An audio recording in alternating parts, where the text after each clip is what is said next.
সত্যি বলতে মালেক আফসারি স্যারের রিসেন্ট যে কনটেন্ট আমি দেখেছি সেটা দেখার পরে আমি খুবই আপ্লুত হয়েছি। উনি আসলে আবারও ডিরেক্টরশিপে ফিরে আসছেন এবং উনি আবারও ডাইরেকশনে ওনাকে দেখা যাবে। আসলে যার জায়গা যেখানে বুঝছেন, যে যেখানে মানায় তাকে সেখানেই সবচেয়ে ভাল লাগে। যদিও উনি একজন সফল ইউটিউবার, ওনার কথাবার্তা এত ইউনিক, ওনার ইউটিউবিংয়ের ধরন এত সুন্দর যে এখন অনেকে ইউটিউবিং করতে গিয়ে ওনাকে ইন্সপায়ারেশন হিসেবে নেয়। এবং আমি মনে করি যে এখন মালেক আফসারি স্যারের দেখা দেখি অনেকে আসলে ইউটিউবিং করছেন বা তার কাছ থেকে শিখছেন। আসলে যোগ্য মানুষ যে ক্ষেত্রেই যাক না কেন সে ওখানে সফল হয়ই। তো আমি অনেক খুশি হয়েছে যখন আমি শুনছি মালেক আফসারি স্যার আবারও হচ্ছে ডাইরেকশন দিবে।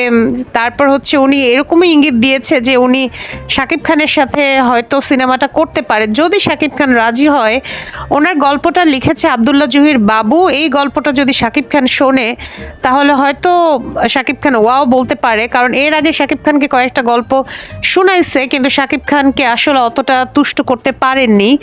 এখন এই ছবিতে মেন যে সমস্যা, এই ছবিতে হিরো থাকবে হচ্ছে দুই বন্ধুর গল্প। এখন শাকিব খানকে আদৌ দুই বন্ধুর গল্পে রাজি হবে কিনা, কারণ যেহেতু দুই বন্ধুর গল্প শেয়ানে লড়াই হবে, তাহলে অবশ্যই শাকিব খানের বিপরীতে হয়তো দেবকে নিতে হবে, নয়তো জিতকে নিতে হবে বা নিশোকে নিতে হবে, বা মোটামুটি এরকম সিমিলার ক্যাটাগরির যার সাথে আসলে মানানসই হয়। আর যদি ছোট ভাই হইতো তাহলে হয়তো ঠিক আছে, একটু ছোট আর্টিস্ট নিলেও হইতো, বা বড় ভাই হলে।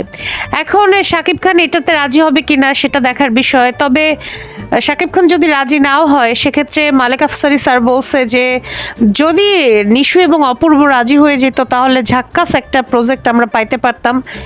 কিন্তু আদৌ তারা রাজি হবে কিনা সেটা নিয়েও সে সন্দিহান। তিনি আমাদের দর্শকদের মতামত চেয়েছেন যে দর্শক আপনারাই বলুন কাকে কাকে নেওয়া যায়।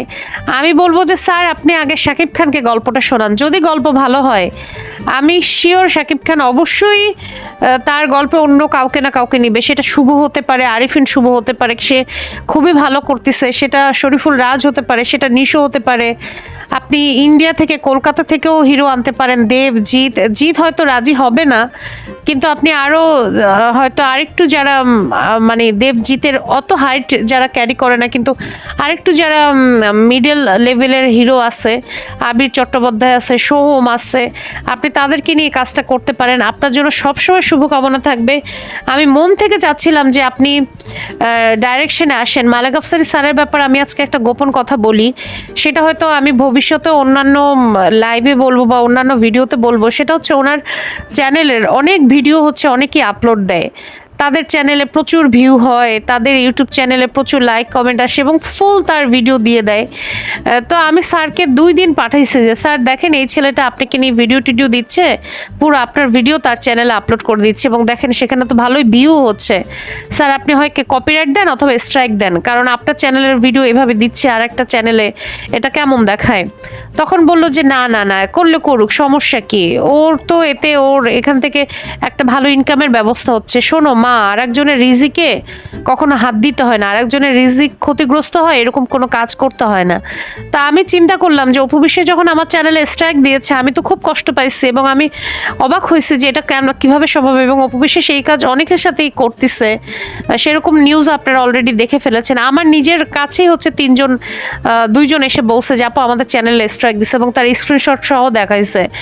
তো তখন আমি অবাক হইলাম যে প্রকৃত শিল্পসত্তা যদি একটা মানুষের ভিতরে না থাকে তাহলে সে কখনোই উদার হতে পারবে না। তো মালেক আফসারি স্যার এতই অসাধারণ একটা মানুষ, আপনারা হয়তো অনেকে ওনাকে পছন্দ করতে নাও পারেন কারণ ওনার কন্টেন্ট হয়তো আপনাদের মতের বিরুদ্ধে যায় বা না যায়, কিন্তু বিশ্বাস করেন আমি ওনাকে যতটুকু চিনেছি তার মতো আসলে মানুষ বর্তমানে ফিল্ম ইন্ডাস্ট্রিতে খুবই রেয়ার। উনি খুবই স্পষ্টবাদী, খুবই স্ট্রেট ফরওয়ার্ড, উনি নাই কারো সাথে নাই কারো পাশে।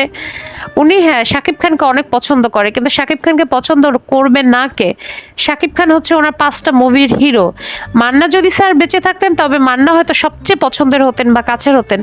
মান্না স্যার যেহেতু এখন নাই, সালমান শাহ যেহেতু এখন নাই, আছেই তো বেঁচে আমাদের এই একজন শাকিব খান। আর উনি তো অন্যান্য হিরোদের সাথে ওইভাবে কাজ করেননি, শাকিব খানের সাথে 5টা করেছেন। ফেরদৌস বলি, রিয়াজ বলি, তারা তখন সিনেমা ইন্ডাস্ট্রিতে নাই, এজন্য হয়তো শাকিব খানকে নিয়ে ভিডিও বেশি বানান। বাট ওনার সাথে সবারই খুবই হৃদ্যতাপূর্ণ সম্পর্ক সম্পর্ক। আমি যতটুকু জানি শাকিব খান ওনাকে খুবই সম্মান করেন এবং শাকিব খানের সাথে উনি বেশ কয়েকবার মিটিংয়ে বসেছেনও। এখন দেখা যাক ব্যাটে বলে যদি মিলে যায় তাহলে হয়তো শাকিব খানের সাথে আমরা আবারও একটা মুভিতে দেখবো। তবে আমি রিকোয়েস্ট করবো স্যার আপনি পাসওয়ার্ড 2 নামে একটা মুভি বানাই দেন, কারণ পাসওয়ার্ড যে পরিমাণ হাইপ তুলেছিল এবং পাসওয়ার্ডের যে গানগুলো এত অসাধারণ, আমার মনে হয় পাসওয়ার্ড 2 হলে কিন্তু আমরা দেখতে আরো বেশি আগ্রহী হতাম। ধন্যবাদ, সবাই ভালো থাকবেন।